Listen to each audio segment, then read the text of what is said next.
আজকের এখানে মুখের কথার সাথে আমাদের বুকের কথারও মিল থাকতে হবে। আমরা এখানে একটা কথা বলে যাব, আবার বাইরে গিয়ে আমরা কাজের মাধ্যমে দেখাবো যে না, জাতীয় পার্টিকে আমরা নিষিদ্ধ করতে চাই না।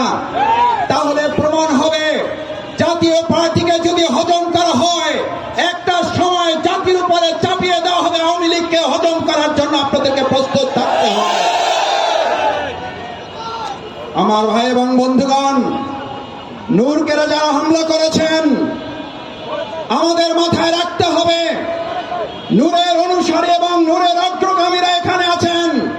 আপনারা জুলাইয়ের চেতনাকে আঘাত করেছেন।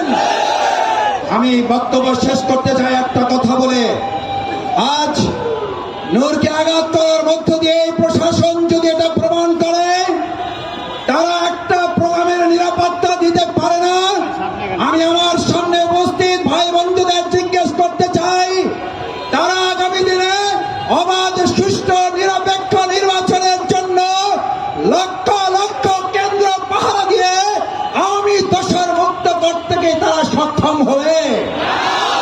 আসুন, বিচার এবং সংস্কারের প্রশ্ন সেই জন্য এসেছিল।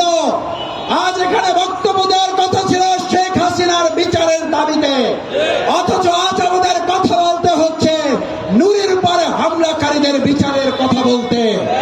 আমাদেরকে আস্তে আস্তে সহনশীল করে ফেলা হচ্ছে।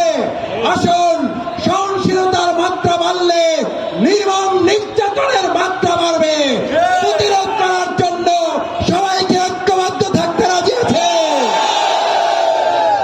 সে আহ্বান জানিয়ে আমার কথা শেষ করছি। আল্লাহ হাফেজ। বাংলাদেশ জিন্দাবাদ, গণ অধিকার পরিষদ জিন্দাবাদ, বাংলাদেশ জামাত ইসলামী ঢাকা মহানগরী দক্ষিণ জিন্দাবাদ।